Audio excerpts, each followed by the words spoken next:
Hi, hello, வணக்கம் and welcome to the channel Anand ஆன்மீகம். அதாவது இன்றைக்கி மறைஞ்சிருக்க ஒரு விஷயத்தை தான் உங்கள் எல்லாருக்கும் திரும்பவும் ஞாபகப்படுத்தணும் அப்படின்ற ஒரு நோக்கத்தோட இந்த ஒரு வீடியோ நான் டெலிகாஸ்ட் பண்ணுறேங்க.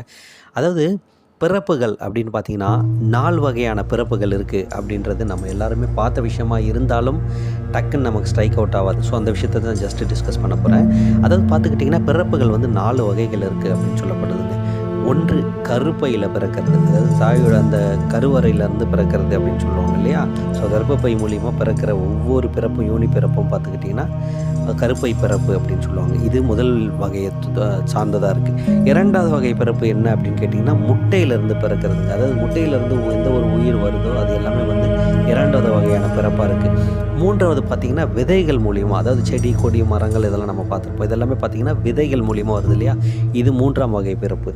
4வது என்ன அப்படின்னு கேட்டிங்கன்னா வியர்வை அழுக்கு வழியாக பிறக்கிற பிறப்புங்க. இதுக்கு எக்ஸாம்பிள் சொல்லணுன்னா அந்த தலையில் இருக்க பேனு, சின்ன சின்ன கிருமிங்க, கண்ணுக்கு தெரியாத உண்ணிங்க, ஸோ இந்த மாதிரி விஷயங்கள் எல்லாமே இந்த வியர்வை மூலியமாக பிறக்குதுங்க.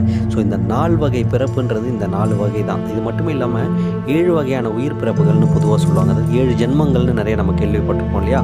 ஸோ இந்த 7 ஜென்மங்கள் அப்படின்றதே பார்த்துக்கிட்டிங்கன்னா, அதாவது தேவர்களாக 11 லட்சம் பிறப்புகள் ஒரு ஆன்மா எடுக்குது. விலங்குகளாக 10 லட்சம் பிறப்புகள், பறவைகளாக ஒரு 10 லட்சம் பிறப்புகள், ஊர்வன வகைகளாக ஒரு 15 லட்சம் பிறப்புகள், நீர்வன வகைகளாக ஒரு 10 லட்சம் பிறப்புகள், தாவர இனங்களாக ஒரு 19 லட்சம் பிறப்புகள், மனிதர்களாக 9 லட்சம் பிறப்புகள். இதுதாங்க கிட்டத்தட்ட 84 லட்சம் பிறப்புகள் வந்து நம்ம சித்தமார்கள் ஆல்ரெடி சொல்லியிருக்காங்க. இதோடைய டேட்டா எங்கே இருக்குது அப்படின்னு கேட்டிங்கன்னா பத்ம புராணத்தில் இதை பற்றி டீட்டெயிலாக நம்ம எல்லாருக்கும் சொல்லியிருக்காங்க. ஸோ உயிர் பிறப்பின் மொத்த ரகசியமே இது தாங்க. ஸோ இன்றைக்கி நான் சொன்ன விஷயம் உங்கள் எல்லாருக்கும் வந்து கண்டிப்பாக இன்ஃபர்மேட்டிவாக இருந்திருக்கும்னு நினைக்கிறேன். இது வரைக்கும் நம்ம சேனலை சப்ஸ்கிரைப் பண்ணாதவங்க சப்ஸ்கிரைப் பண்ணுங்கள். அண்ட் இந்த விஷயம் எல்லாத்தையும் அடுத்த ஜென்ரேஷனுக்கு நம்ம கொண்டு போய் சேர்க்கணுங்க.